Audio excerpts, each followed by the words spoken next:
The following is an interview with the President of Russia, Vladimir Putin, shot February 6, 2024 at about 7 p.m. in the building behind us, which is, of course, the Kremlin. The interview, as you will see if you watch it, is primarily about the war in progress, the war in Ukraine, how it started, what's happening, and most pressingly, how it might end.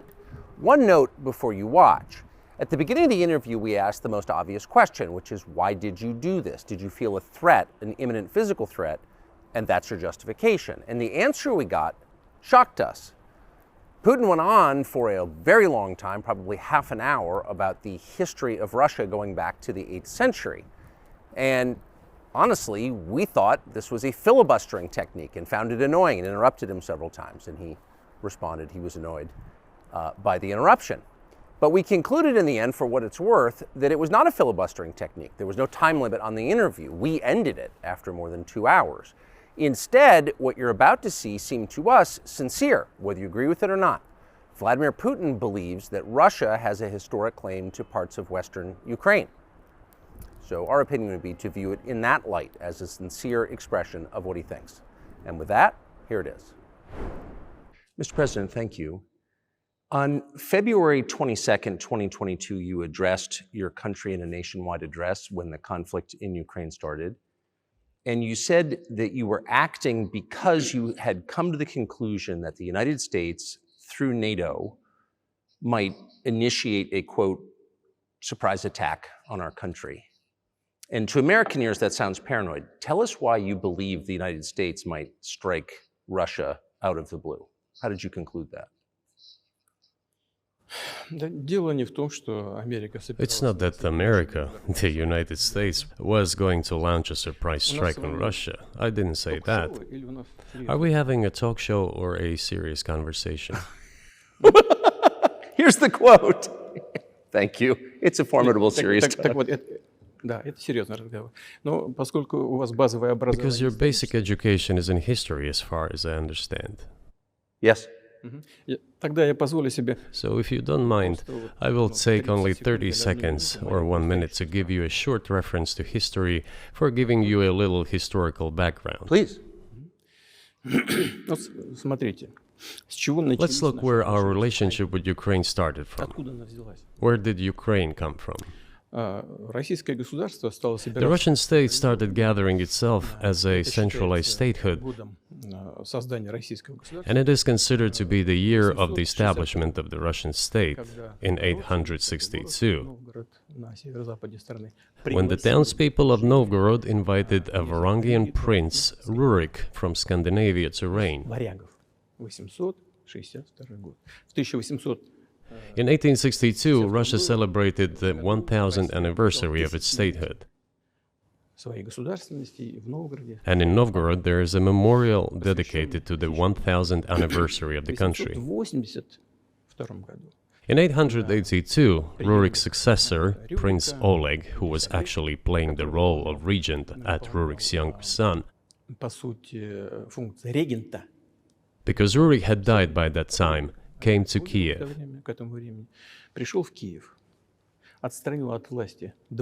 He ousted two brothers who apparently had once been members of Rurik's squad.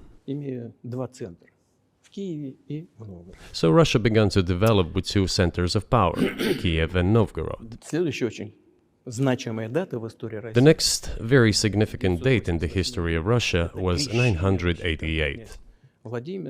This was the baptism of Russia, when Prince Vladimir, the great-grandson of Rurik, baptized Russia and adopted Orthodoxy, or Eastern Christianity. From this time, the centralized Russian state began to strengthen. Why? Because of the single territory, integrated economic ties, one and the same language, and, after the baptism of Russia, the same faith and rule of the prince. The centralized Russian state began to take shape.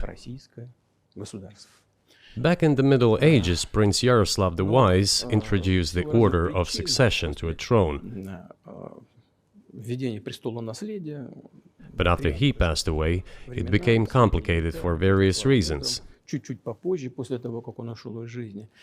The throne was passed not directly from father to eldest son, but from the prince who had passed away to his brother, then to his sons in different lines. All this led to the fragmentation and the end of Rus as a single state. There was nothing special about it. The same was happening then in Europe.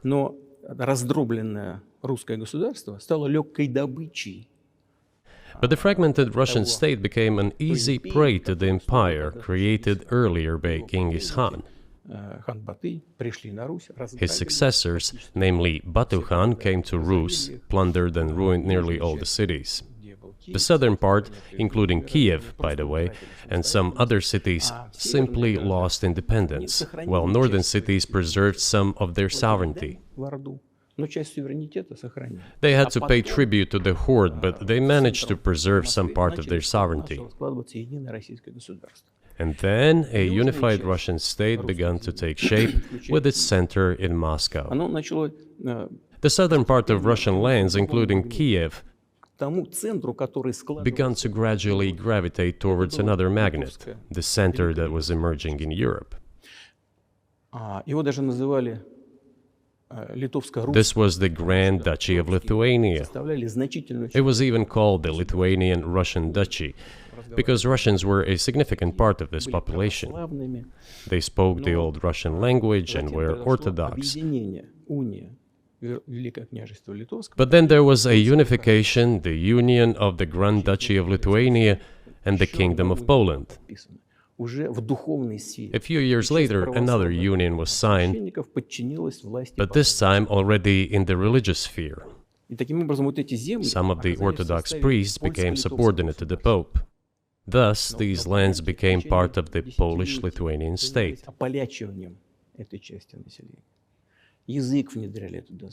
During decades, the Poles were engaged in Polonization of this part of the population. They introduced their language there, tried to entrench the idea that this population was not exactly Russians, that because they lived on the fringe, they were Ukrainians. Originally, the word Ukrainian meant that a person was living on the outskirts of the state, along the fringes, or was engaged in a border patrol service. It didn't mean any particular ethnic group. So the Poles were trying to, in every possible way, to colonize this part of the Russian lands and actually treated it rather harshly, not to say cruelly. All that led to the fact that this part of the Russian lands began to struggle for their rights. They wrote letters to Warsaw demanding that their rights be observed and people be commissioned here, including to Kiev. I beg your pardon, can you tell us what period? I'm losing track of where in history we are. The Polish oppression of Ukraine. It was in the 13th century.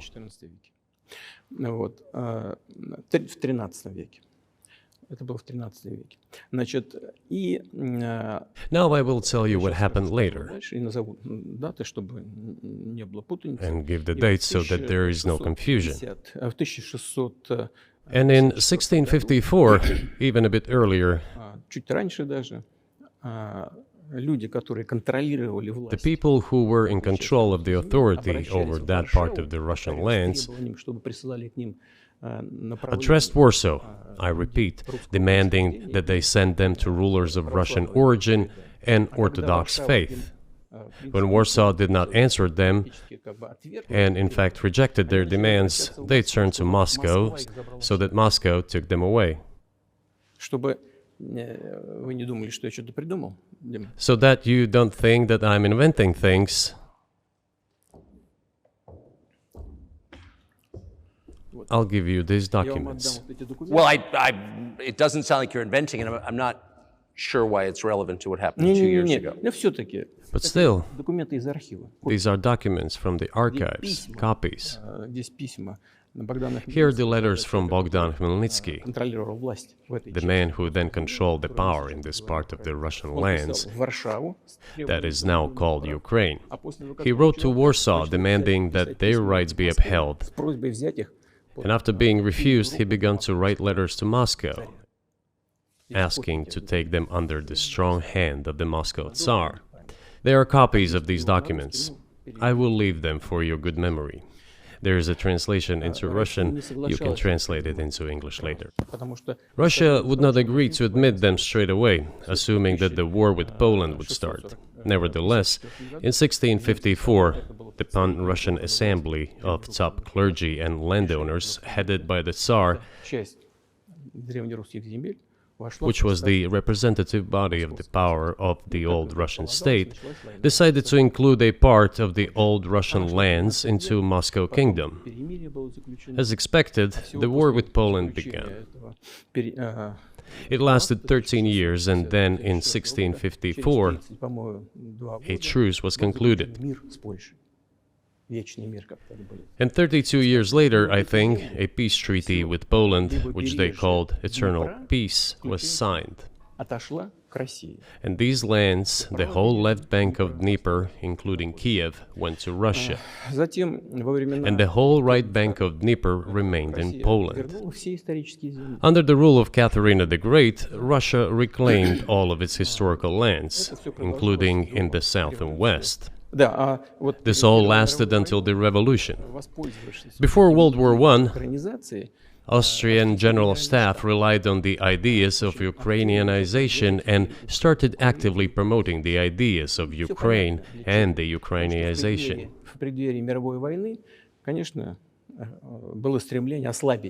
Their motive was obvious. Just before World War I, they wanted to weaken the potential enemy and secure themselves favorable conditions in the border area. So the idea which had emerged in Poland that people residing in that territory were allegedly not really Russians, but rather belonged to a special ethnic group, Ukrainians, started being propagated by the Austrian General Staff. As far back as the 19th century, theorists calling for Ukrainian independence appeared. All those, however, claimed that Ukraine should have a very good relationship with Russia. They insisted on that. After the 1917 revolution, the Bolsheviks sought to restore the statehood, and the civil war began, including the hostilities with Poland. In 1921, peace with Poland was proclaimed, and under that treaty, the right bank of Dnieper River once again was given back to Poland. In 1939, after Poland cooperated with Hitler, it did collaborate with Hitler, you know? Hitler offered Poland peace and a treaty of friendship. An alliance demanding in return that Poland give back to Germany the so-called Danzig corridor, which connected the bulk of Germany with East Prussia and Königsberg.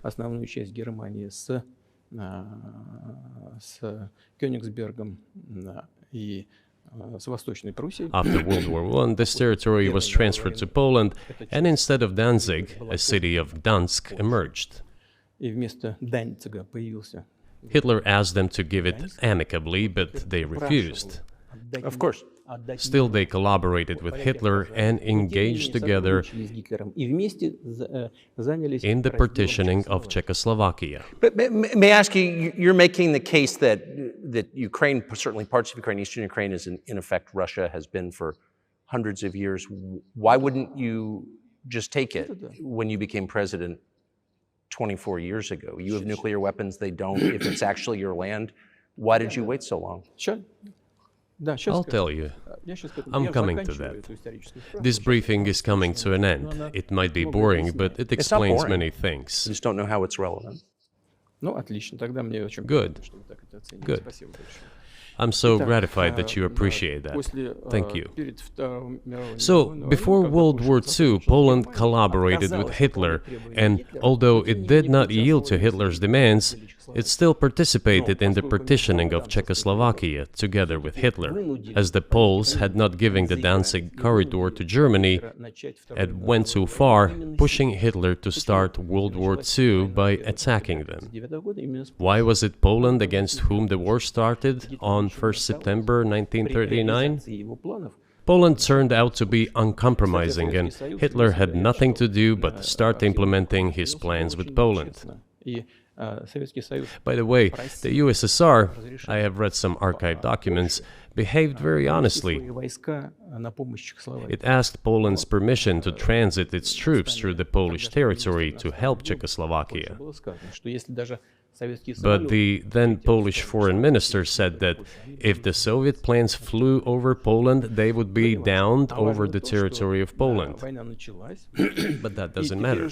What matters is that the war began, and Poland fell prey to the policies it had pursued against Czechoslovakia, as under the well-known Molotov-Ribbentrop Pact. Part of the territory, including western Ukraine, was to be given to Russia. Thus, Russia, which was then named the USSR, regained its historical lands.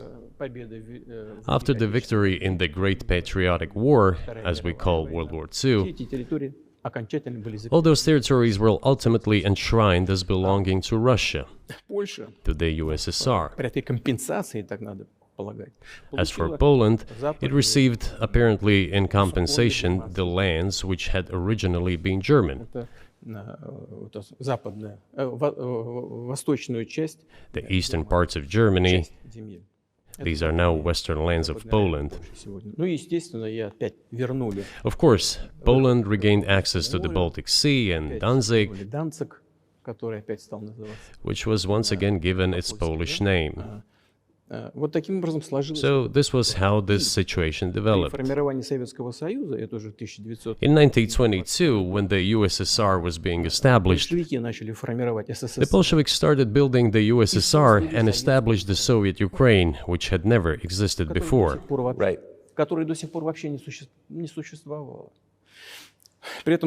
Stalin insisted that those republics be included in the USSR as autonomous entities. For some inexplicable reason, Lenin, the founder of the Soviet state, insisted that they be entitled to withdraw from the USSR.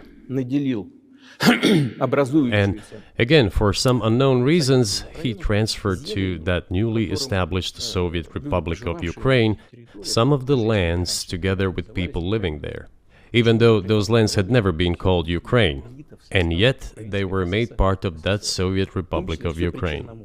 Those lands included the Black Sea region, which was received under Catherine the Great, and which had no historical connection with Ukraine whatsoever. Even if we go as far back as 1654, when these lands returned to Russian Empire, that territory was the size of 3 to 4 regions of modern Ukraine, with no Black Sea region. That was completely out of the question. In 1654. Exactly. You obviously have encyclopedic knowledge of this region, but why didn't you make this case for the first 22 years as president that Ukraine wasn't a real country?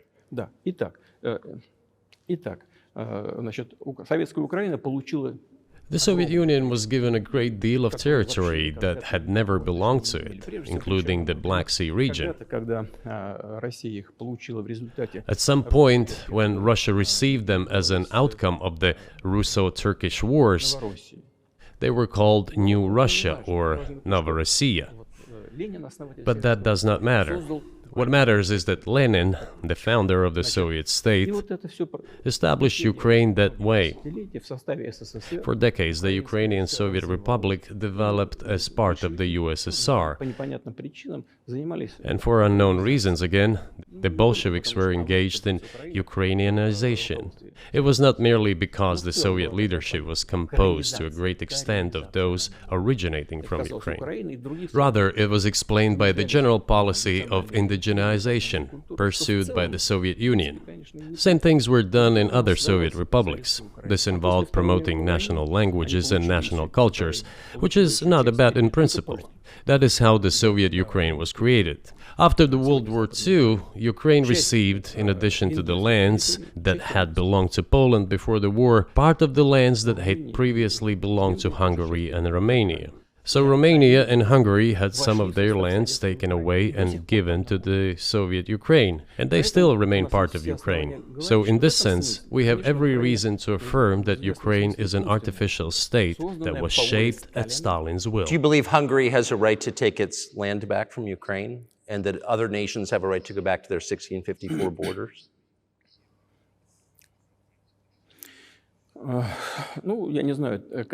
I'm not sure whether they should go back to the 1654 borders.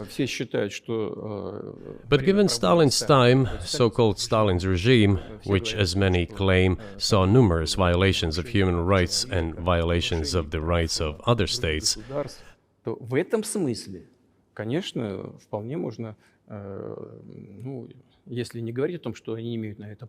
one may say that they could claim back those lands of theirs while having no right to do that.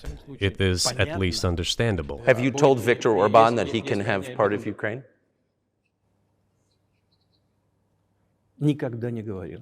Never.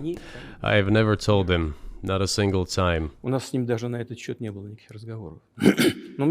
We have not even had any conversation on that, but I actually know for sure that Hungarians who live there wanted to get back to their historical land. Moreover, I would like to share a very interesting story with you. I digress, it's a personal one. Somewhere in the early 80s, I went on a road trip in a car from then Leningrad across the Soviet Union through Kiev. Made a stop in Kiev and then went to western Ukraine. I went to the town of Beregovoye, and all the names of towns and villages there were in Russian and in a language I did not understand, in Hungarian. In Russian and in Hungarian. Not in Ukrainian, in Russian and in Hungarian. I was driving through some kind of village and there were men sitting next to the houses and they were wearing black three-piece suits and black cylinder hats. I asked, are they some kind of entertainers? I was told, no, they were not entertainers, they're Hungarians. I said, what are they doing here? What do you mean? This is their land, they live here. This was during the Soviet time in the 1980s. They preserved the Hungarian language, Hungarian names, and all their national costumes. They are Hungarians and they feel themselves to be Hungarians. And of course, when now there is an infringement. Well, that is, and there's a lot of that, though. I think many nations are upset about Transylvania as well, as you obviously know. But many nations feel frustrated by the redrawn borders of the wars of the 20th century. And wars going back 1,000 years, the ones that you mentioned. But the fact is that you didn't make this case in public until 2 years ago, February. And in the case that you made, which I read today, you explain at great length that you felt a physical threat from the West in NATO, including potentially a nuclear threat. And that's what got you to move. Is that a fair characterization of what you said?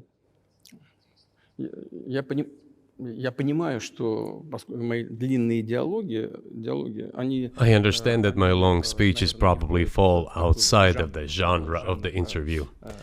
That is why I asked you at the beginning, are we going to have a serious talk or a show? You said a serious talk, so bear with me, please. We're coming to the point where the Soviet Ukraine was established. Then, in 1991, the Soviet Union collapsed, and everything that Russia had generously bestowed on Ukraine was dragged away by the latter. I'm coming to a very important point of today's agenda. Thank you. After all, the collapse of the Soviet Union was effectively initiated by the Russian leadership. I do not understand what the Russian leadership was guided by at the time, but I suspect there were several reasons to think everything would be fine.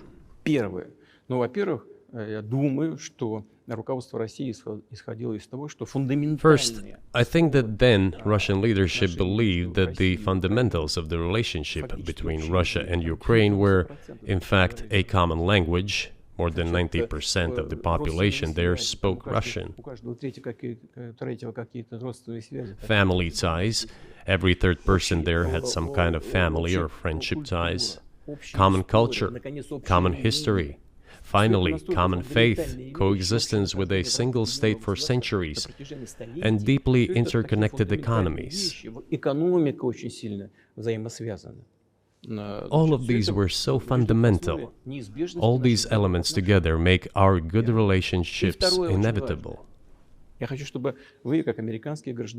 The second point is a very important one. I want you, as an American citizen, and your viewers to hear about this as well. The former Russian leadership assumed that the Soviet Union had ceased to exist, and therefore there were no longer any ideological dividing lines. Russia even agreed voluntarily and proactively to the collapse of the Soviet Union, and believed that this would be understood by the so-called civilized West as an invitation for cooperation and association. That is what Russia was expecting, both from the United States and the so-called collective West as a whole. There were smart people, including in Germany, Egon Bahr, a major politician of the Social Democratic Party, who insisted in his personal conversations with the Soviet leadership on the brink of the collapse of the Soviet Union that a new security system should be established in Europe. Help should be given to unify Germany, but a new system should be also established to include the United States, Canada, Russia, and other Central European countries. Yes. But NATO needs not to expand. That's what he said. If NATO expands, everything would be just the same as during the Cold War, only closer to Russia's borders. That's all. He was a wise old man, but no one listened to him. In fact, he got angry once. If, he said, you don't listen to me, I'm never setting my foot in Moscow once again. Everything happened just as he had said. Well, of course, it did come true, and you've mentioned this many times. I think it's a fair point, and many in America thought that relations between Russia and the United States would be fine with the collapse of the Soviet Union and the end of the Cold War, that the opposite happened. But you've never explained why you think that happened, except to say that the West fears a strong Russia, but we have a strong China the West does not seem very afraid of. What about Russia, do you think, convinced policymakers they had to take it down? The West is afraid of strong China more than it fears a strong Russia, because Russia has 150 million people and China has 1.5 billion population, and its economy is growing by leaps and bounds, or 5% a year. It used to be even more. But that's enough for China. As Bismarck once put it, potentials are the most important. China's potential is enormous. It is the biggest economy in the world today in terms of purchasing power parity and the size of the economy. It has already overtaken the United States quite a long time ago, and it is growing at a rapid clip. Let's not talk about who is afraid of whom. Let's not reason in such terms. And let's get into the fact that after 1991, when Russia expected that it would be welcomed into the brotherly family of civilized nations, nothing like this happened. You tricked us. I don't mean you personally when I say you. Of course, I'm talking about the United States. The promise was that NATO would not expand eastward, but it happened 5 times. There were 5 waves of expansion.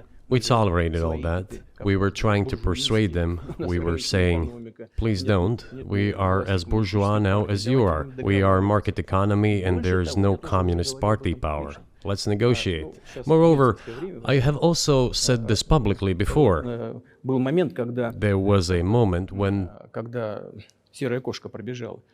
a certain rift started growing between us. Before that, Yeltsin came to the United States. Remember, he spoke in Congress and said the good words, God bless America. Everything he said were signals. Let us in.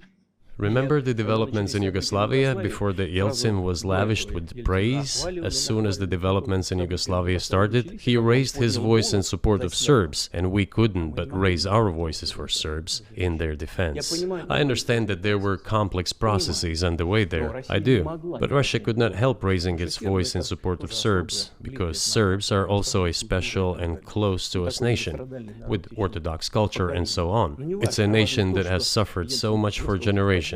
Well, regardless, what is important is that Yeltsin expressed his support. What did the United States do? In violation of international law and the UN Charter, it started bombing Belgrade. It was the United States that let the genie out of the bottle.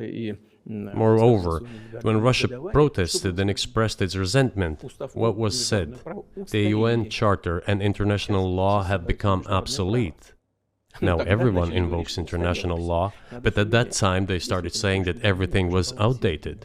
Everything had to be changed. Indeed, some things need to be changed, as the balance of power has changed. It's true, but not in this manner.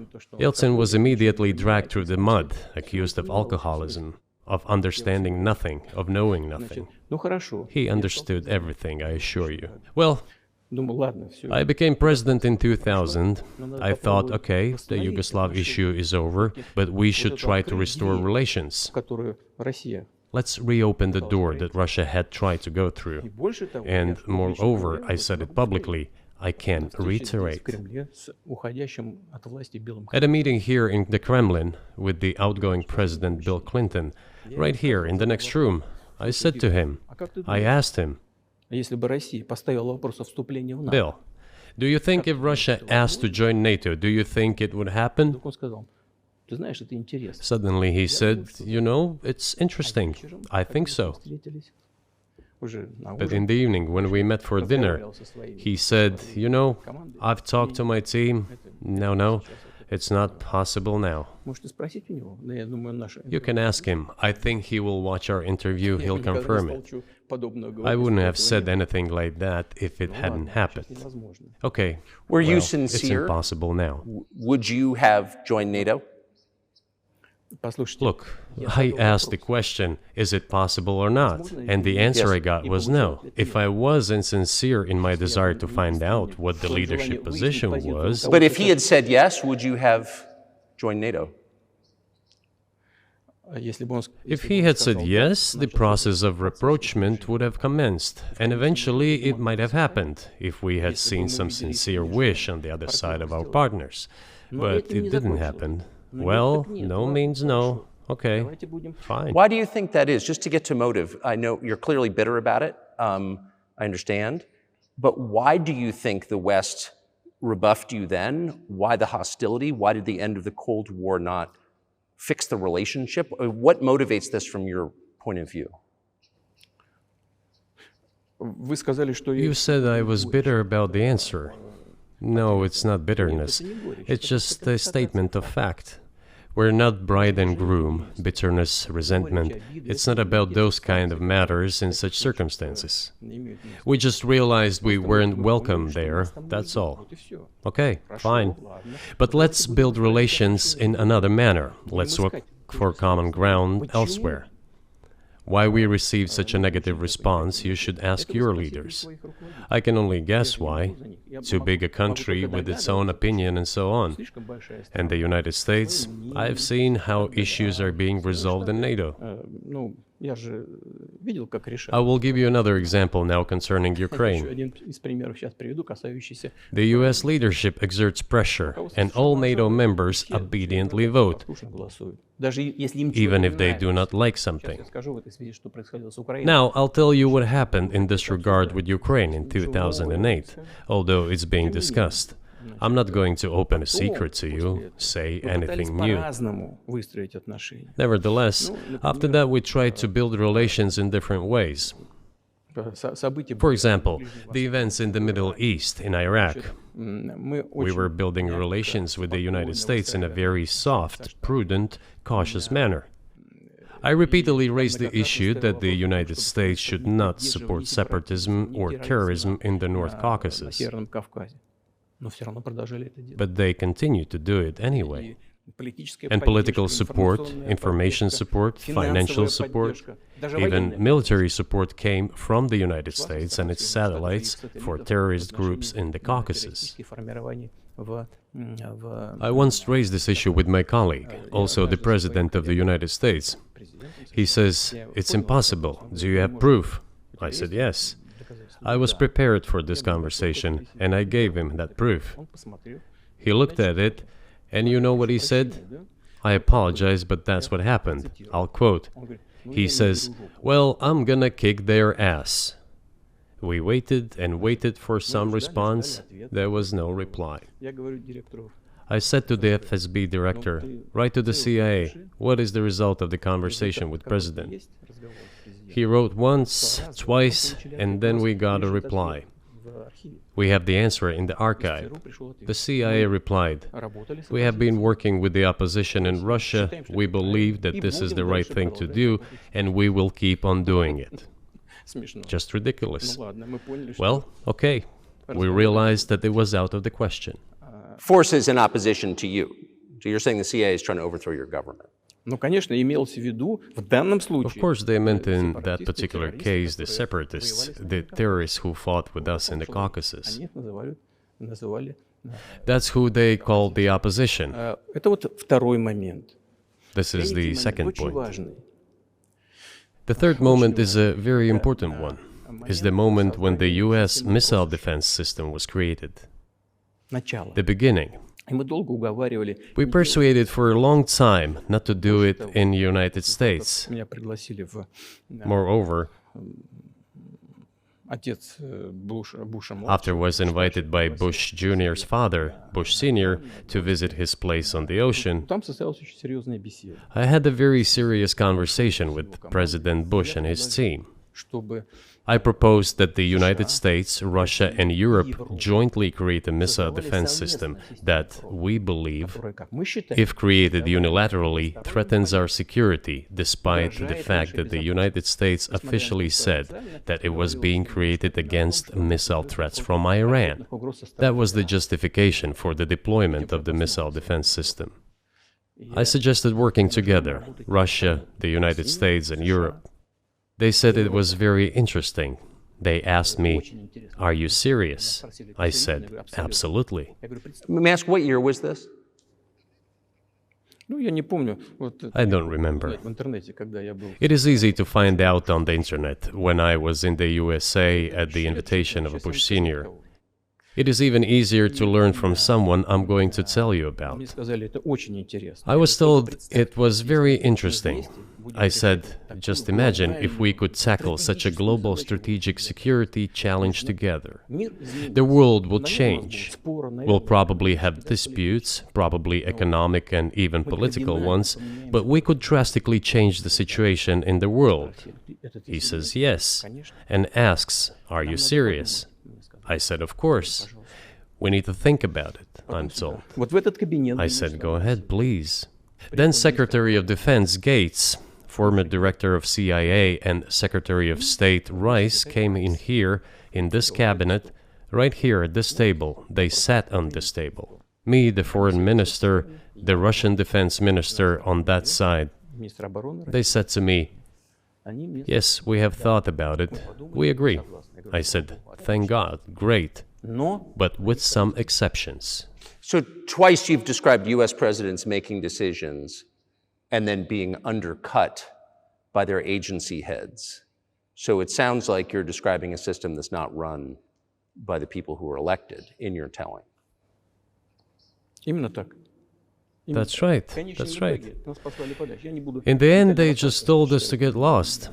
I'm not going to tell you the details because I think it's incorrect. After all, it was confidential conversation. But our proposal was declined. That's a fact. It was right then when I said, "Look, but then we will be forced to take countermeasures. We will create such strike systems that will certainly overcome missile defense systems." The answer was, "We are not doing this against you, and you do what you want," assuming that it is not against us, not against the United States. I said, "Okay." Very well. That's the way it went. And we created hypersonic systems with intercontinental range, and we continue to develop them. We are now ahead of everyone, the United States and the other countries, in terms of the development of hypersonic strike systems, and we are improving them every day. But it wasn't us. We proposed to go the other way, and we were pushed back. Now, about NATO's expansion to the east. Well, we were promised no NATO to the east, not an inch to the east, as we were told. And then what? They said, well, it's not enshrined on paper, so we'll expand. So there were 5 waves of expansion, the Baltic states, the whole of Eastern Europe, and so on. And now I come to the main thing. They have come to the Ukraine, ultimately. In 2008, at the summit in Bucharest, they declared that the doors for Ukraine and Georgia to join NATO were open. Now about how decisions are made there. Germany, France seem to be against it, as well as some other European countries. But then, as it turned out later, President Bush, and he's such a tough guy, a tough politician, as I was told later, he exerted pressure on us and we had to agree. It's ridiculous, it's like kindergarten. Where are the guarantees? What kindergarten is this? What kind of people are these? Who are they? You see, they were pressed, they agreed. And then they say, Ukraine won't be in the NATO, you know? I say, I don't know. I know you agreed in 2008. Why won't you agree in the future? Well, they pressed us then. I say, why won't they press you tomorrow? And you'll agree again. Well, it's nonsensical. Who's there to talk to? I just don't understand. We're ready to talk. But with whom? Where are the guarantees? None. So they started to develop the territory of Ukraine. Whatever is there, I have told you the background, how this territory developed, what kind of relations there were with Russia. Every second or third person there has always had some ties with Russia. And during the elections, in already independent, sovereign Ukraine, which gained its independence as a result of the Declaration of Independence, and by the way, it says that Ukraine is a neutral state, and in 2008, suddenly the doors or gates to NATO were open to it. Oh, come on. This is not how we agreed. Now, all the presidents that have come to power in Ukraine, they relied on electorate with a good attitude to Russia in one way or the other. This is the southeast of Ukraine. This is a large number of people. And it was very difficult to dissuade this electorate, which had a positive attitude towards Russia. Viktor Yanukovych came to power, and how? The first time he won after President Kuchma, they organized a 3rd round, which is not provided for in the constitution of Ukraine. This is a coup d'etat. Just imagine, someone in the United States wouldn't like the outcome. In 2014? Before that. No, this was before that. After President Kuchma, Viktor Yanukovych won the elections. However, his opponents did not recognize that victory. The US supported the opposition, and the 3rd round was scheduled. What is this? This is a coup. The US supported it, and the winner of the 3rd round came to power. Imagine if in the US something was not to someone's liking, and the 3rd round of election, which the US Constitution does not provide for, was organized. Nonetheless, it was done in Ukraine. Okay, Viktor Yushchenko, who was considered a pro-Western politician, came to power. Fine, we have built relations with him as well. He came to Moscow with visits. We visited Kiev. I visited too. We met in an informal setting. If he's pro-Western, so be it. It's fine. Let people do their job. The situation should have developed inside the independent Ukraine itself. As a result of Kuchma's leadership, things got worse and Viktor Yanukovych came to power after all. Maybe he wasn't the best president and politician, I don't know. I don't want to give assessments. However, the issue of the association with the EU came up. We have always been lenient to this. Suit yourself. But when we read through the Treaty of Association, it turned out to be a problem for us, since we had a free trade zone and open customs borders with Ukraine, which under this association had to open its borders for Europe, which would have led to flooding of our market. We said, no, this is not going to work. We shall close our borders with Ukraine then.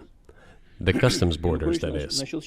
Yanukovych started to calculate how much Ukraine was going to gain, how much to lose, and said to his European partners, I need more time to think before signing. The moment he said that, the opposition began to take destructive steps which were supported by the West. It all came down to Maidan and a coup in Ukraine.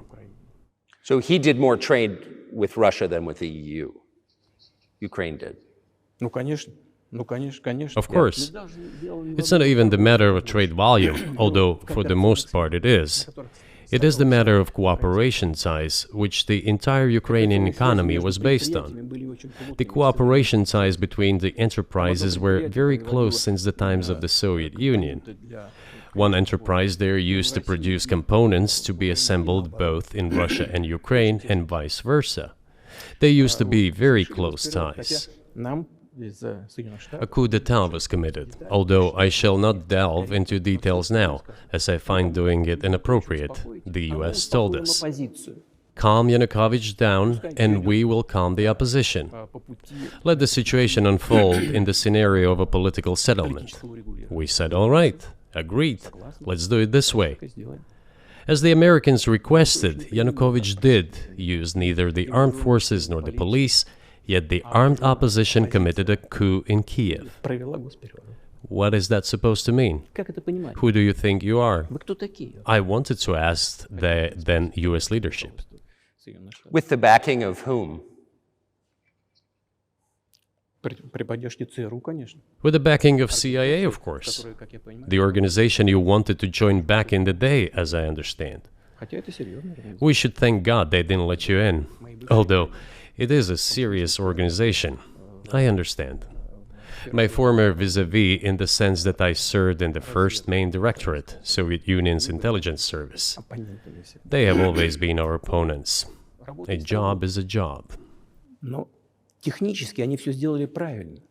Technically, they did everything right. They achieved their goal of changing the government. However, from political standpoint, it was a colossal mistake. Surely it was political leadership's miscalculation. They should have seen what it would evolve into. So, in 2008, the doors of NATO were opened for Ukraine. In 2014, there was a coup. They started persecuting those who did not accept the coup, and it was indeed a coup. They created a threat to Crimea, which we had to take under our protection. They launched a war in Donbass in 2014 with the use of aircraft and artillery against civilians. This is when it all started. There is a video of aircraft attacking Donetsk from above. They launched a large-scale military operation, then another one. When they failed, they started to prepare the next one. All this against the background of military development of this territory and opening of NATO's doors. How could we not express concern over what was happening? From our side, this would have been a culpable negligence. That's what it would have been. It's just that the US political leadership pushed us to the line we could not cross, because doing so could have ruined Russia itself. Besides, we could not leave our brothers in faith, in fact, a part of Russian people, in the face of this war machine. But that was 8 years before the current conflict started. So what was the trigger for you? What was the moment where you decided you had to do this?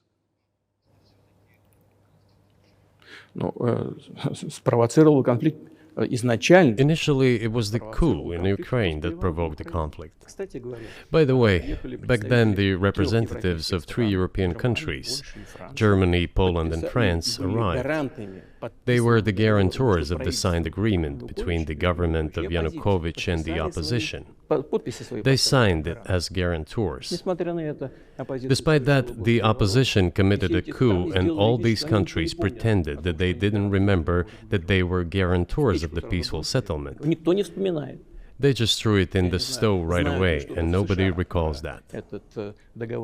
I don't know if the US know anything about the agreement between the opposition and the authorities, and its three guarantors who, instead of bringing this whole situation back in the political field, supported the coup. Although it was meaningless, believe me. Because President Yanukovych agreed to all conditions, he was ready to hold an early election which he had no chance of winning, frankly speaking. Everyone knew that. Then why the coup? Why the victims? Why threatening Crimea? Why launching an operation in Donbass? This I do not understand. That is exactly what the miscalculation is. CIA did its job to complete the coup. I think one of the deputy secretaries of state said that it cost a large sum of money, almost 5 billion. But the political mistake was colossal. Why would they have to do that? All this could have been done legally, without victims, without military action, without losing Crimea. We would have never considered to even lift a finger if it hadn't been for the bloody developments on Maidan. Because we agreed with the fact that after the collapse of the Soviet Union, our borders should be along the borders of former Union's republics. We agreed to that. But we never agreed to NATO's expansion, and moreover, we never agreed that Ukraine would be in NATO. We did not agree to NATO bases there without any discussion with us. For decades, we kept asking, don't do this, don't do that. And what triggered the latest events? Firstly, the current Ukrainian leadership declared that it would not implement the Minsk agreements, which had been signed, as you know, after the events of 2014 in Minsk, where the plan of peaceful settlement in Donbass was set forth. But no, the current Ukrainian leadership, foreign minister, all other officials, and then president himself said that they don't like anything about the Minsk agreements. In other words, they were not going to implement it.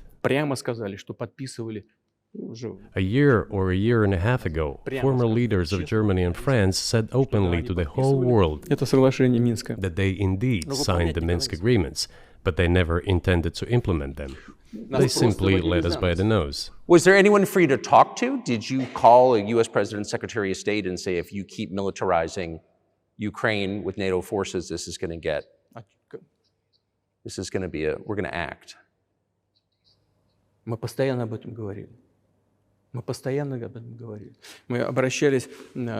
We talked about this all the time. We addressed the United States and European countries' leadership to stop these developments immediately, to implement the Minsk agreements. Frankly speaking, I didn't know how we were going to do this, but I was ready to implement them. These agreements were complicated for Ukraine. They included lots of elements of those Donbass territories' independence. That's true. However, I was absolutely confident, and I'm saying this to you now. I honestly believe that if we managed to convince the residents of Donbass, and we had to work hard to convince them to return to the Ukrainian statehood, then gradually the wounds would start to heal. When this part of territory reintegrated itself into common social environment, when the pensions and social benefits were paid again, all the pieces would gradually fall into place. No, nobody wanted that. Everybody wanted to resolve the issue by military force only. But we could not let that happen. And the situation got to the point when the Ukrainian side announced, no, we will not do anything. They also started preparing for military action. It was they who started the war in 2014. Our goal is to stop this war. And we did not start this war in 2022. This is an attempt to stop it. Do you think you've stopped it now? I mean, have you achieved your aims? No, we haven't achieved our aims yet, because one of them is denazification. This means the prohibition of all kinds of neo-Nazi movements. This is one of the problems that we discussed during the negotiation process, which ended in Istanbul early this year.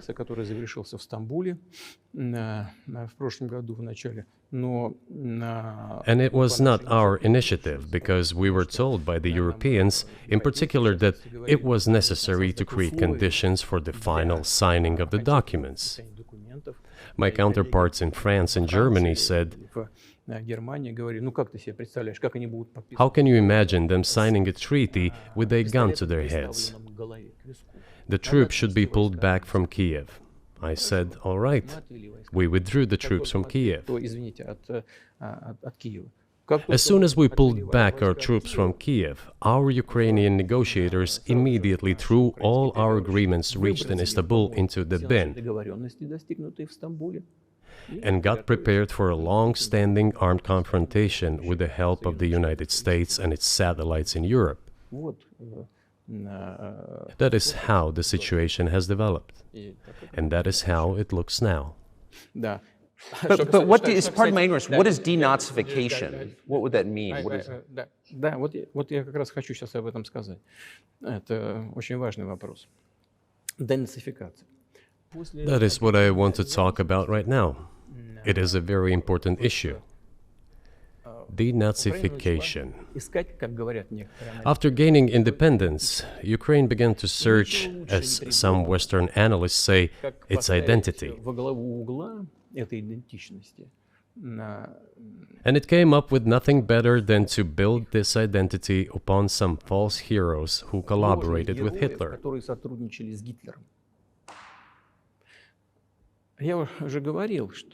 I have already said that in the early 19th century, when the theorists of independence and sovereignty of Ukraine appeared, they assumed that an independent Ukraine should have very good relations with Russia. But due to the historical development, those territories were part of the Polish-Lithuanian Commonwealth. Poland, where Ukrainians were persecuted and treated quite brutally, as well as were subject to cruel behavior. There were also attempts to destroy their identity. All this remained in the memory of the people. When World War II broke out, part of this extremely nationalist elite collaborated with Hitler, believing that he would bring them freedom. The German troops, even the SS troops, made Hitler's collaborators do the dirtiest work of exterminating the Polish and Jewish population. Hence this brutal massacre of the Polish and Jewish population, as well as the Russian population too.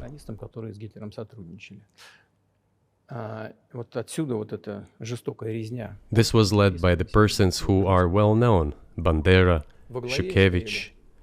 It was those people who were made national heroes. That is the problem. And we are constantly told that nationalism and neo-Nazism exist in other countries as well. Yes, they are seedlings, but we uproot them, and other countries fight against them. But Ukraine is not the case. These people have been made into national heroes in Ukraine. Monuments to those people have been erected. They are displayed on flags. Their names are shouted by crowds that walk with torches, as it was in Nazi Germany.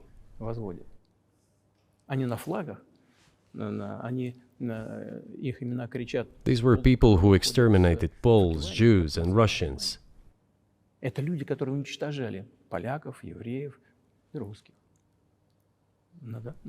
is necessary to stop this practice and prevent the dissemination of this concept.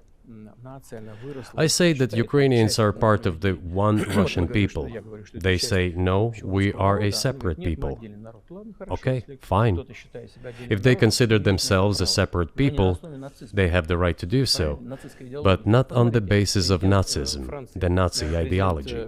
Would you be satisfied with the territory that you have now? Нет, закончим. Вы же задали вопрос по неонацизму. денацификации. I will finish answering the question. You just asked a question about neo-Nazism and denazification. Замалчивается на Западе. Look, the president of Ukraine visited Canada. This story is well known, but being silenced in the Western countries. Спикер парламента. The Canadian Parliament introduced a man who, as the Speaker of the Parliament said, fought against the Russians during the World War II. Well, who fought against the Russians during the World War II? Hitler and his accomplices. It turned out that this man served in the SS troops. He personally killed Russians, Poles, and Jews. The SS troops consisted of Ukrainian nationalists who did this dirty work. The president of Ukraine stood up with the entire Parliament of Canada and applauded this man. How can this be imagined? The president of Ukraine himself, by the way, is a Jew by nationality. Really, my question is, what do you do about it? I mean, Hitler's been dead for 80 years. Nazi Germany no longer exists. And so, true. And so, I think what you're saying is you want to extinguish or at least control Ukrainian nationalism. But how? How do you do that? Вот послушайте меня. Ваш вопрос очень тонкий. Listen to me. Your question is very subtle, and I can tell you what I think.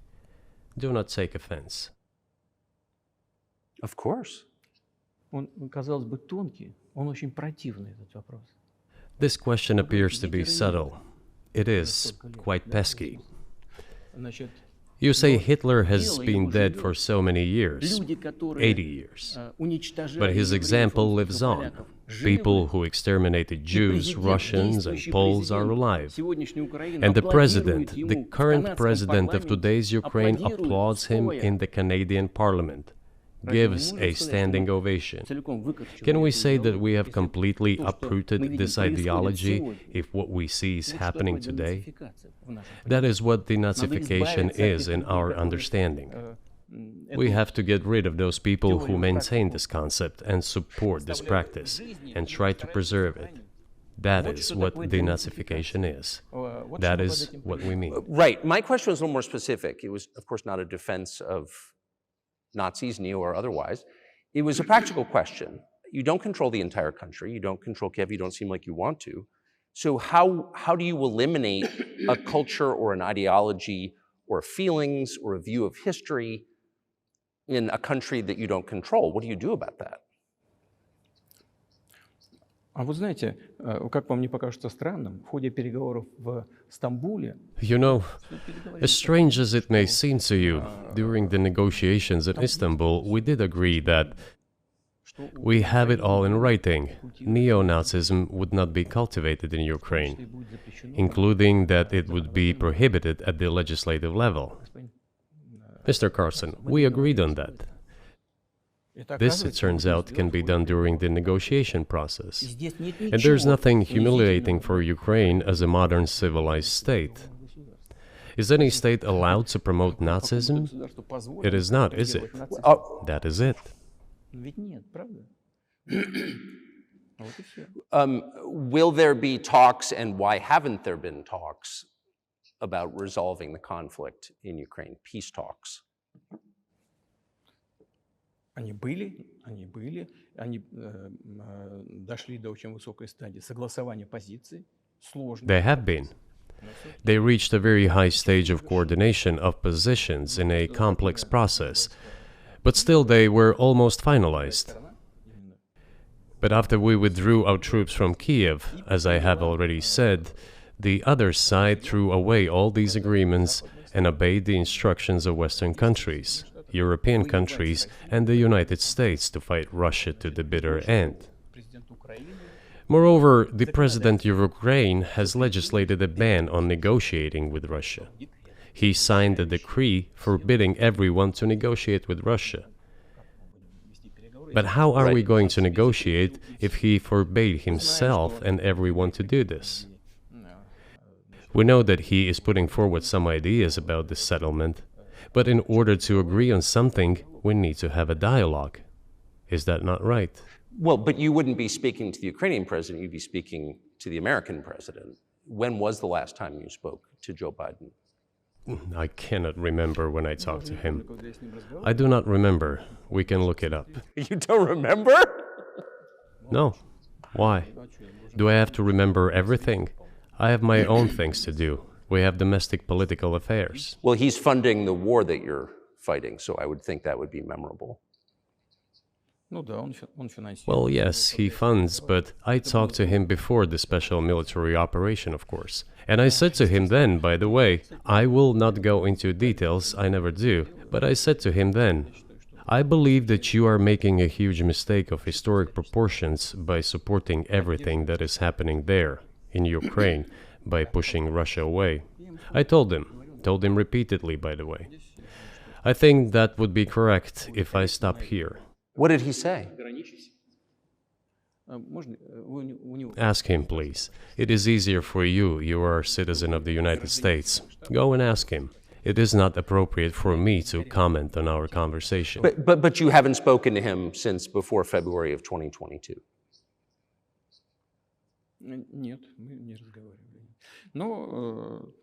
No, we haven't spoken. Certain contacts are being maintained, though. Speaking of which, do you remember what I told you about my proposal to work together on a missile defense system? Yes. You can ask all of them. All of them are safe and sound, thank God. The former president, Condoleezza, is safe and sound, and I think Mr. Gates and the current director of the intelligence agency, Mr. Burns, the then ambassador to Russia, in my opinion, are very successful ambassador. They were all witnesses to these conversations. Ask them. Same here. If you are interested in what Mr. President Biden responded to me, ask him. At any rate, I talked to him about it. I'm definitely interested, but from the outside, it seems like this could devolve or evolve into something that brings the entire world into conflict and could initiate a nuclear launch. And so why don't you just call Biden and say, let's work this out?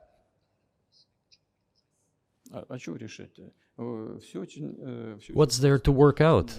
It's very simple. I repeat. We have contacts through various agencies.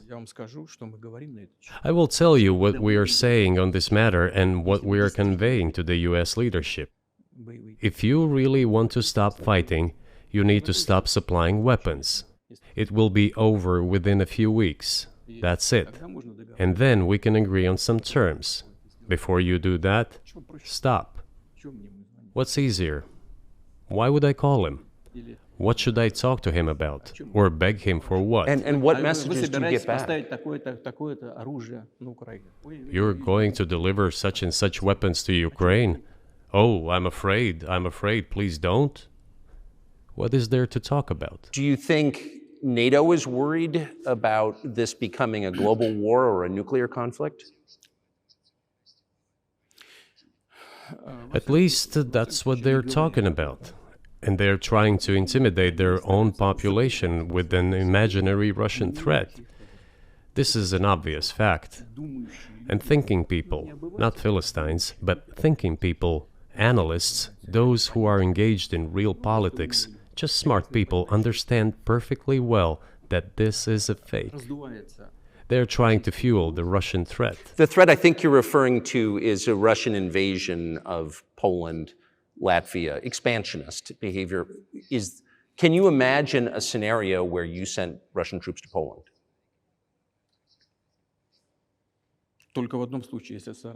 Only in one case, if Poland attacks Russia. Why? Because we have no interest in Poland, Latvia, or anywhere else. Why would we do that? We simply don't have any interest. It's just threat-mongering. Well, the argument, I know you know this, is that, well, he invaded Ukraine, he has territorial aims across the continent, and you're saying unequivocally you don't.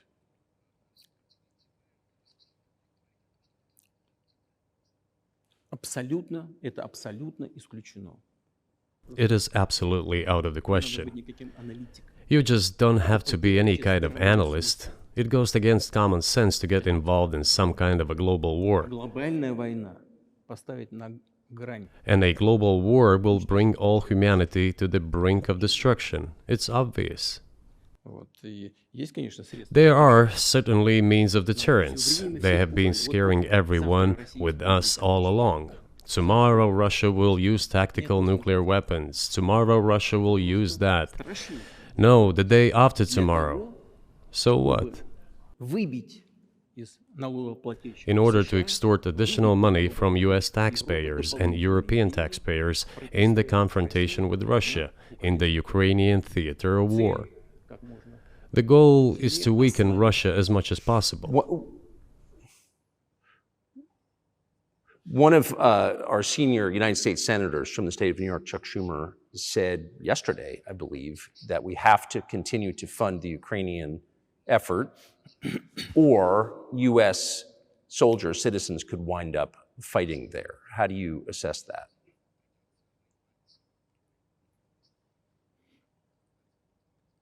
Это провокация.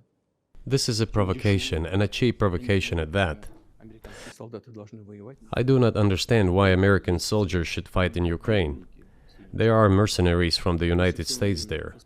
The bigger number of mercenaries comes from Poland, with mercenaries from the United States in second place, and mercenaries from Georgia in third place. Безусловно. Well, if somebody has the desire to send regular troops, that would certainly bring humanity to the brink of very serious global conflict. This is obvious. Do the United States need this? What for? Национальной территории.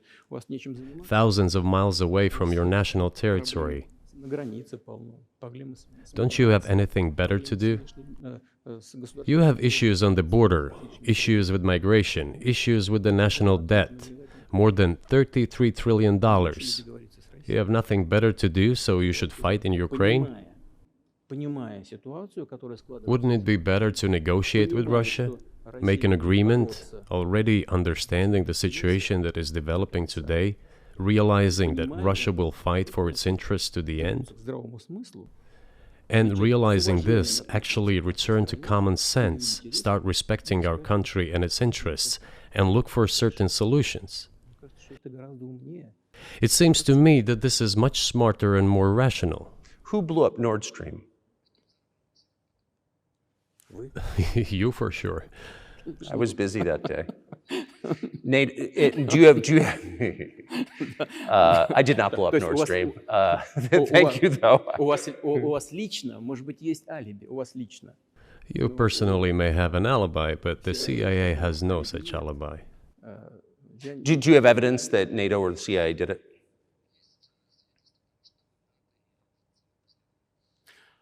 Вы знаете, я не You know, I won't get into details, but people always say in such cases, look for someone who is interested.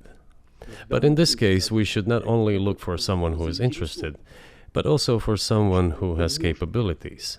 Because there may be many people interested, but not all of them are capable of sinking to the bottom of the Baltic Sea and carrying out this explosion. These two components should be connected. Who is interested and who is capable of doing it? But I'm confused. I mean, that's the biggest act of industrial terrorism ever, and it's the largest emission of CO2 in history. Okay, so if you had evidence, and presumably given your security services, your intel services, you would, that NATO, the US, CIA, the West, did this, why wouldn't you present it and win a propaganda victory? В войне пропаганды очень сложно. In the war of propaganda, it is very difficult to defeat the United States, because the United States controls all the world's media and many European media. Европейских. The ultimate beneficiary of the biggest European media are American financial institutions. Don't you know that?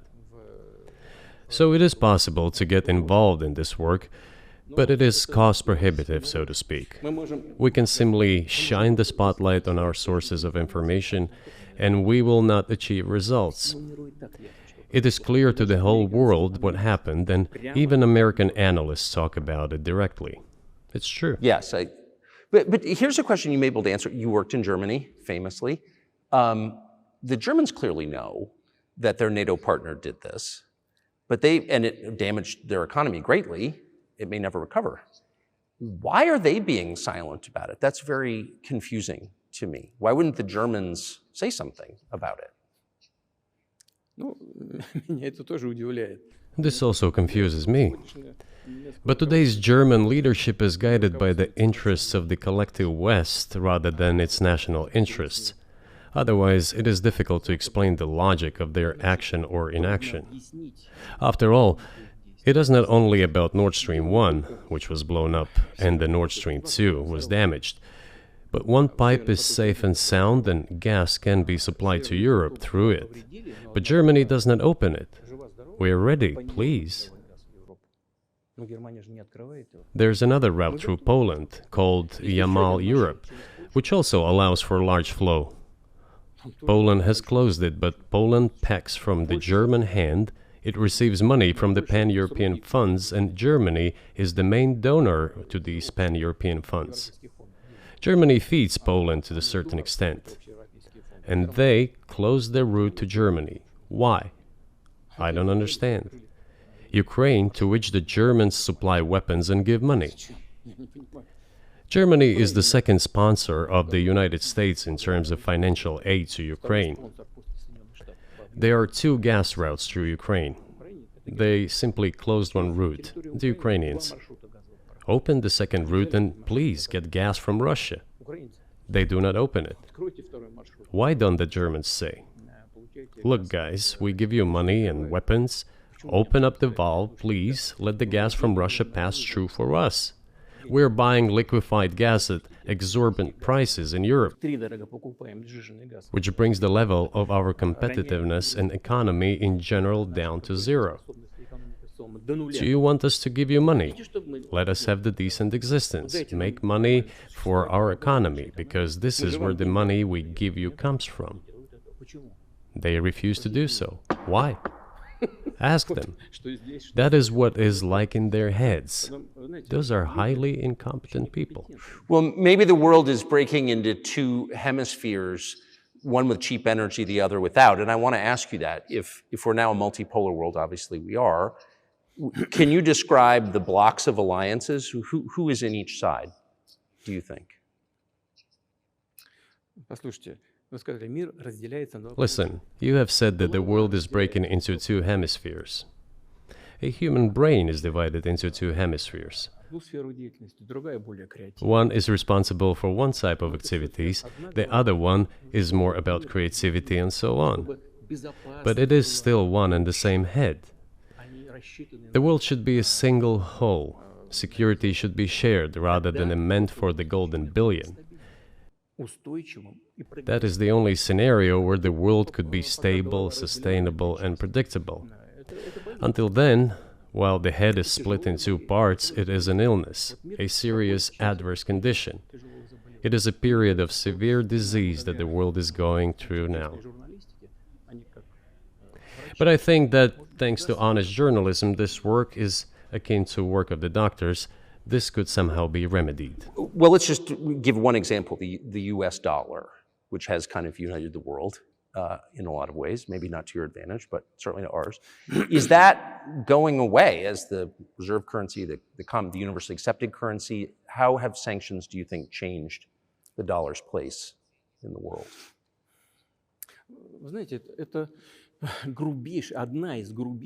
You know, to use the dollar as a tool of foreign policy struggle is one of the biggest strategic mistakes made by the US political leadership.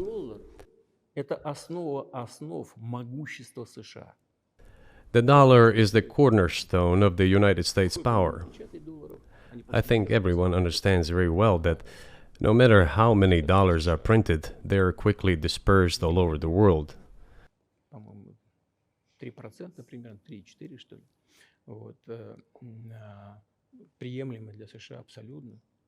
Inflation in the United States is minimal. It's about 3 or 3.4%, which is, I think, totally acceptable for the US.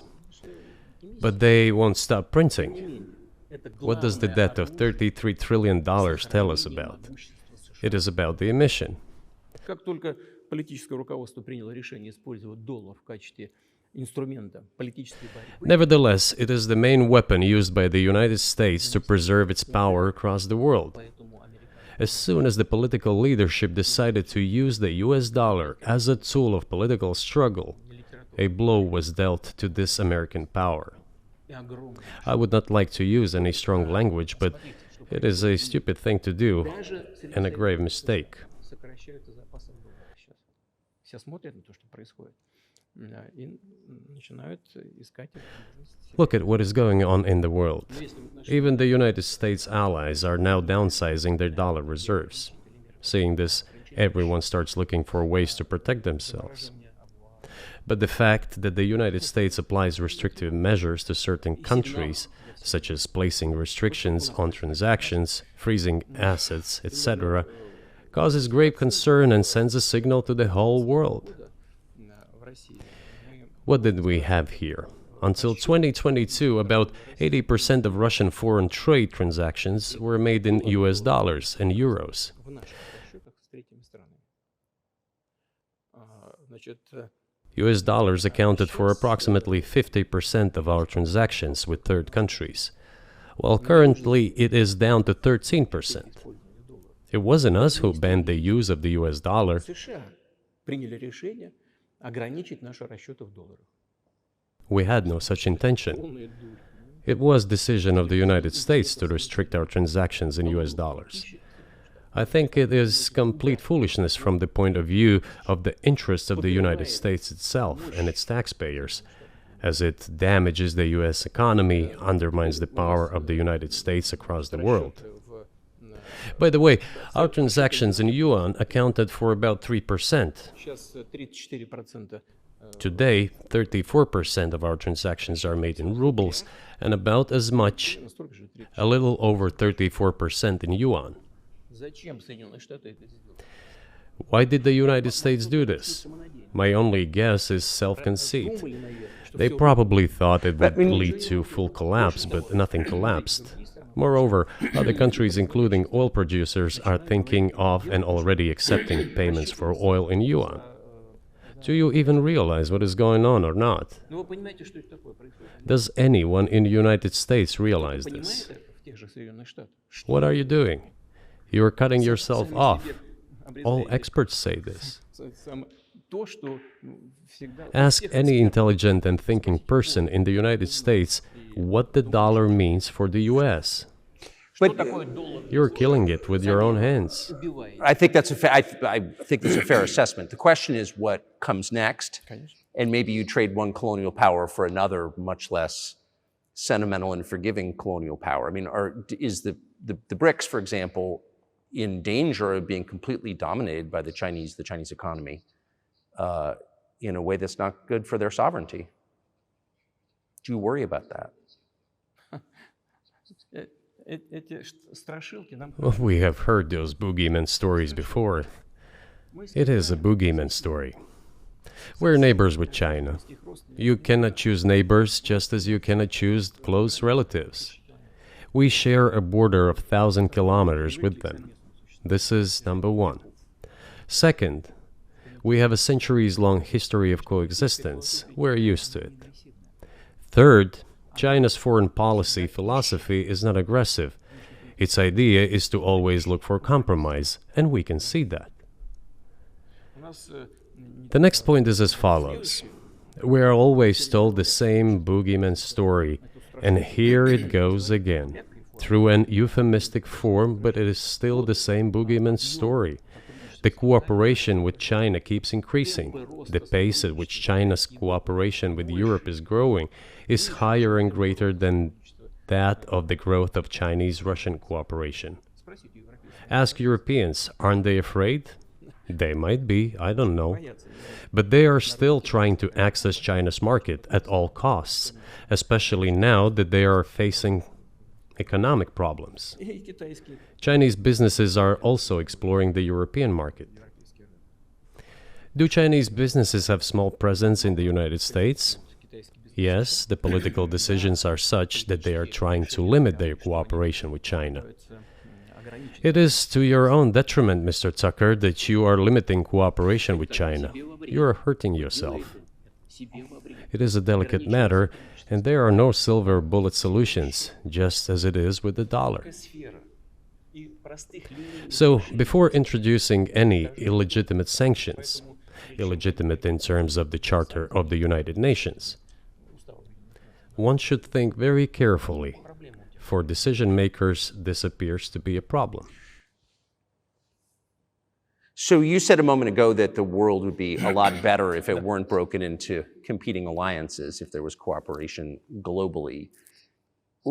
One of the reasons you don't have that is because the current American administration is dead set against you. Do you think if there were a new administration after Joe Biden that you would be able to reestablish communication with the US government? Or does it not matter who the president is?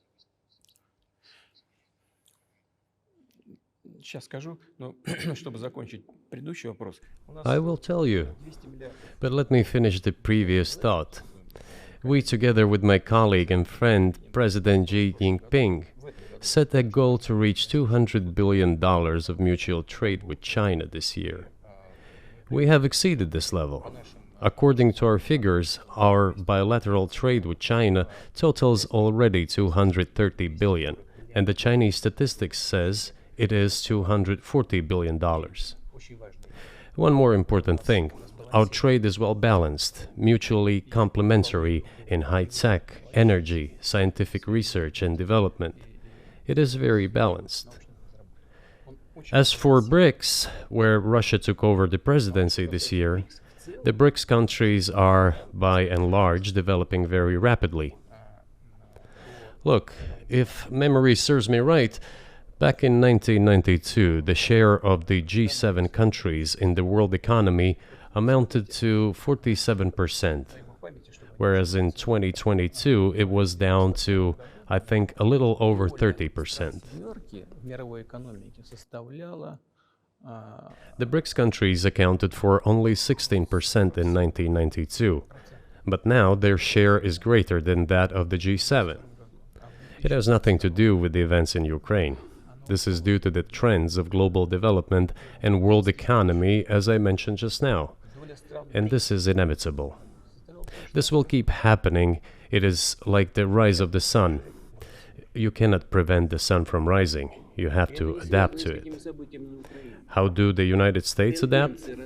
With the help of force, sanctions, pressure, bombings, and use of armed forces. This is about self-conceit. Your political establishment does not understand that the world is changing under objective circumstances. And in order to preserve your level, even if someone aspires, pardon me, to the level of dominance, you have to make the right decisions in a competent and timely manner. Such brutal actions, including with regard to Russia and, say, other countries, are counterproductive. This is an obvious fact. It has already become evident. You just asked me if another leader comes and changes something. It is not about the leader. It is not about the personality of a particular person. I had a very good relationship with, say, Bush. I know that in the United States, he was portrayed as some kind of a country boy who does not understand much. I assure you that this is not the case. I think he made a lot of mistakes with regard to Russia, too. I told you about 2008 and the decision in Bucharest to open the NATO's doors for Ukraine and so on. That happened during his presidency. He actually exercised pressure on the Europeans. But in general, on a personal human level, I had a very good relationship with him. He was no worse than any other American or Russian or European politician. I assure you, he understood what he was doing as well as others. I had such personal relationship with Trump as well. It is not about the personality of the leader, it is about the elite's mindset. If the idea of domination at any cost, based also on forceful actions, dominates the American society, nothing will change. It will only get worse. But if, in the end, one comes to the awareness that the world has been changing due to the objective circumstances, and that one should be able to adapt to them in time, using the advantages that the US still has today, then perhaps something may change. Look, China's economy has become the first economy in the world in purchasing power parity. In terms of volume, it overtook the US a long time ago. The USA comes second, then India, 1.5 billion people, and then Japan, with Russia in the fifth place. Russia was the first economy in Europe last year, despite all the sanctions and restrictions. Is it normal from your point of view? Sanctions, restrictions, impossibility of payments in dollars, being cut off from SWIFT services, sanctions against our ships carrying oil, sanctions against airplanes, sanctions in everything, everywhere. The largest number of sanctions in the world which are applied against Russia. And we have become Europe's first economy during this time. The tools that US uses don't work. Well, one has to think about what to do. If this realization comes to the ruling elites, then yes, then the first person of the state will act in anticipation of what the voters and the people who make decisions at various levels expect from this person. Then maybe something will change. But you're describing two different systems. You say the leader acts in the interest of the voters, but you also say these decisions are not made by the leader, they're made by the ruling classes. You've run this country for so long, you've known all these American presidents. What are those power centers in the United States, do you think? Like, who actually makes the decisions?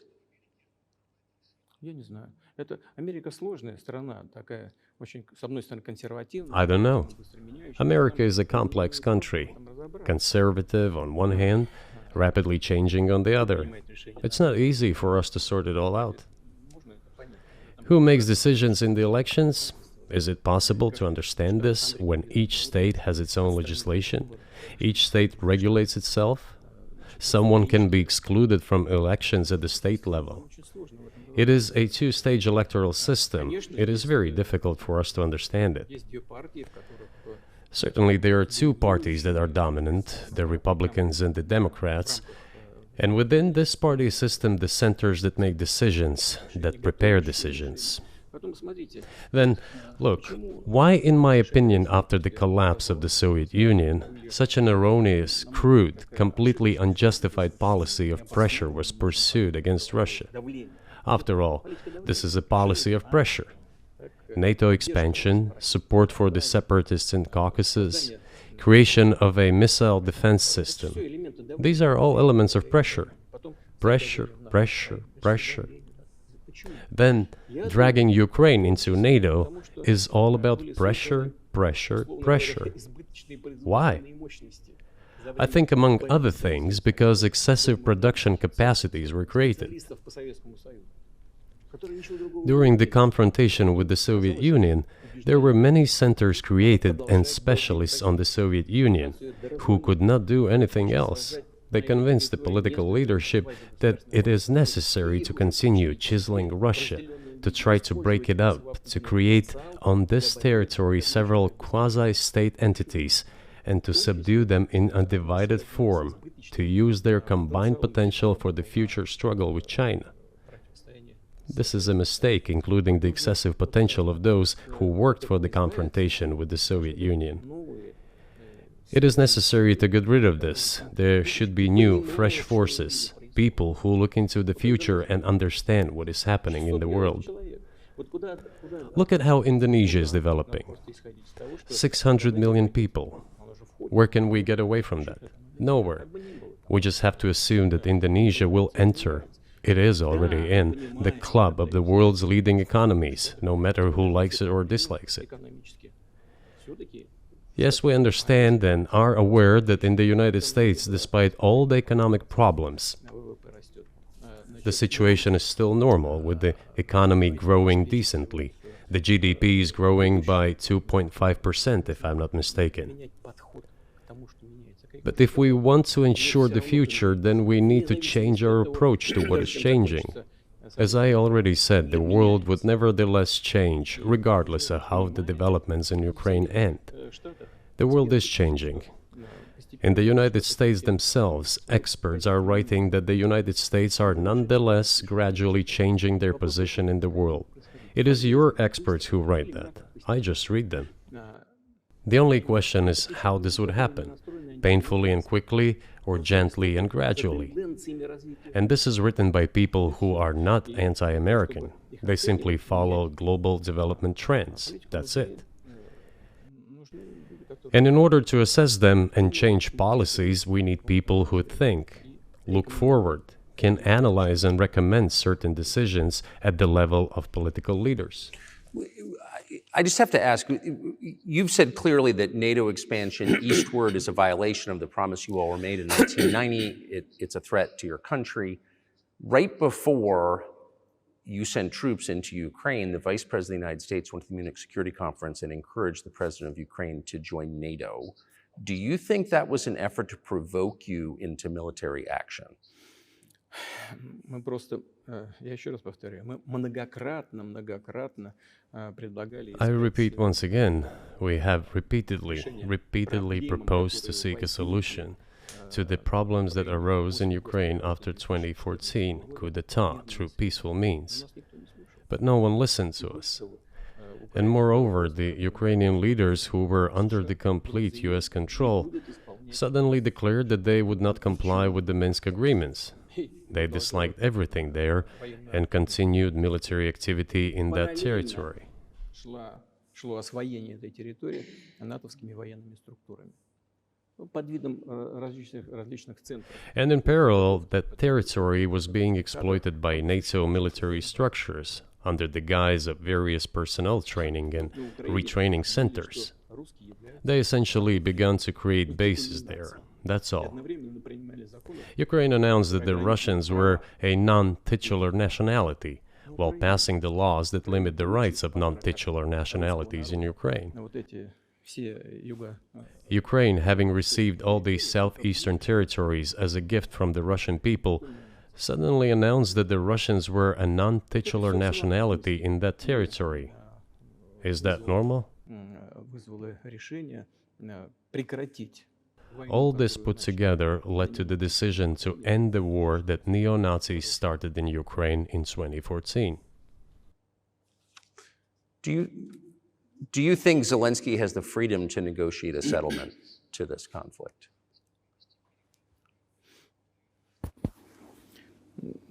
I don't know the details. Of course, it's difficult for me to judge. But I believe he has, in any case, he used to have. His father fought against the fascists, Nazis, during World War II. I once talked to him about this. I said, Volodya, what are you doing? Why are you supporting neo-Nazis in Ukraine today, while your father fought against fascism? He was a front-line soldier. I will not tell you what he answered. This is a separate topic, and I think it's incorrect for me to do so.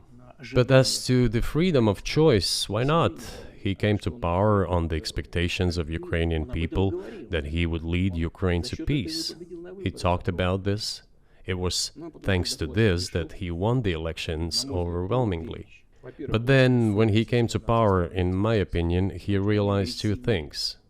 Firstly, it is better not to clash with neo-Nazis and nationalists, because they are aggressive and very active. You can expect anything from them. And secondly, the US-led West supports them and will always support those who antagonize with Russia. It is beneficial and safe.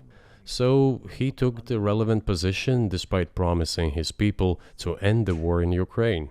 He deceived his voters. But do you think at this point, as of February 2024, he has the latitude, the freedom, to speak with you or your government directly about putting an end to this, which clearly isn't helping his country or the world? Can he do that, do you think? Ну, а почему нет? Он же Why not? He considers himself head of state. He won the elections. Although we believe in Russia that the coup d'etat is the primary source of power for everything that happened after 2014. And in this sense, even today, government is flawed. But he considers himself the president, and he is recognized by the United States, all of Europe, and practically the rest of the world in such a capacity. Why not? He can. We negotiated with Ukraine in Istanbul. We agreed. He was aware of this. Moreover, the negotiation group leader, Mr. Arahamiya is his last name, I believe still heads the faction of the ruling party, the party of the president in the Rada. He still heads the presidential faction in the Rada, the country's parliament. He still sits there. He even put his preliminary signature on the document I am telling you about.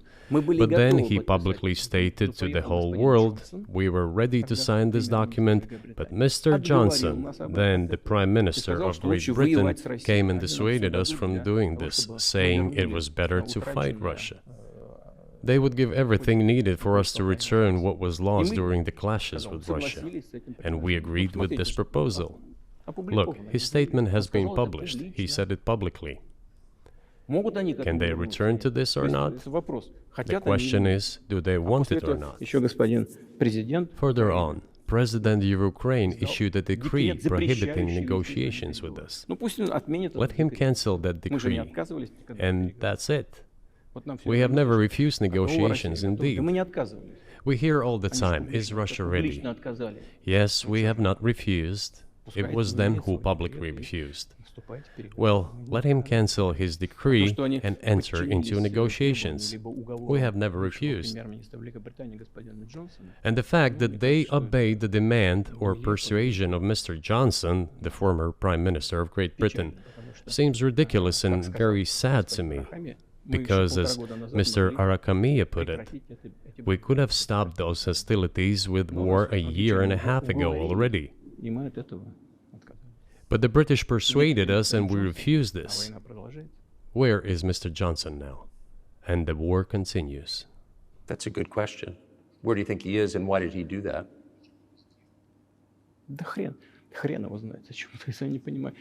Hell knows. I don't understand it myself.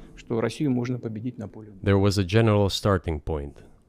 For some reason, everyone had the illusion that Russia could be defeated on the battlefield. Because of arrogance, because of a pure heart, but not because of a great mind. You've described the connection between Russia and Ukraine. You've described Russia itself a couple of times as orthodox. That's central to your understanding of Russia. You've said you're orthodox. What does that mean for you? You're a Christian leader by your own description. So what effect does that have on you?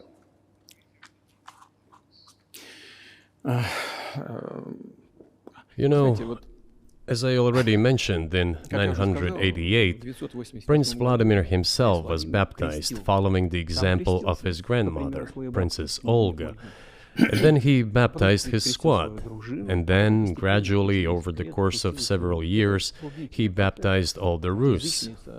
It was a lengthy process, from pagans to Christians. It took many years. But in the end, this orthodoxy, Eastern Christianity, deeply rooted itself in the consciousness of the Russian people. When Russia expanded and absorbed other nations who profess Islam, Buddhism, and Judaism, Russia has always been very loyal to those people who profess other religions. This is her strength. This is absolutely clear.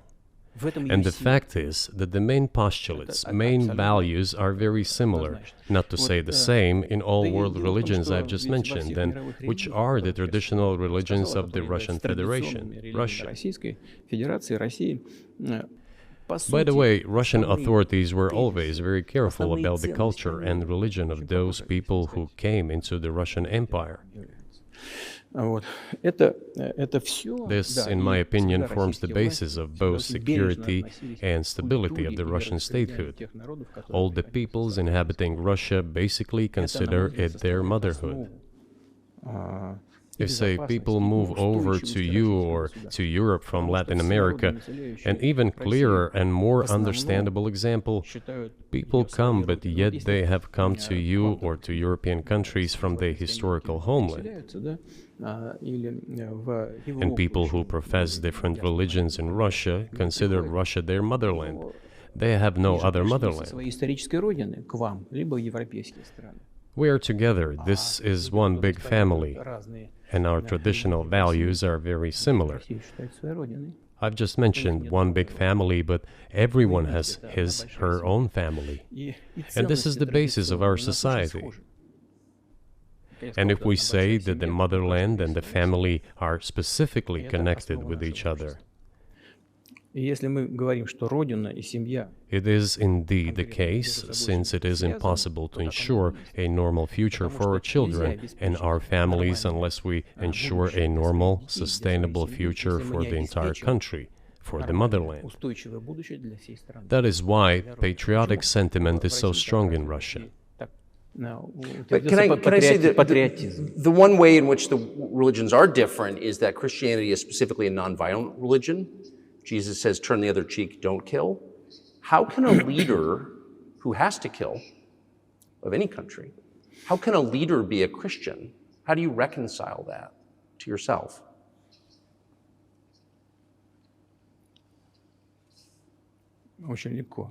It is very easy when it comes to protecting oneself and one's family, one's homeland. We won't attack anyone. When did the developments in Ukraine start? Since the coup d'etat and the hostilities in Donbass began, that's when they started. And we're protecting our people, ourselves, our homeland, and our future. As for religion in general, you know, it's not about external manifestations. It's not about going to church every day or banging your head on the floor. It is in the heart. And our culture is so human-oriented. Dostoevsky, who was very well known in the West and the genius of Russian culture, Russian literature, spoke a lot about this, about the Russian soul.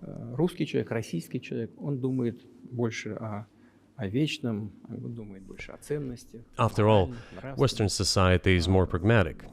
Russian people think more about the eternal, about moral values. I don't know, maybe you won't agree with me, but Western culture is more pragmatic after all.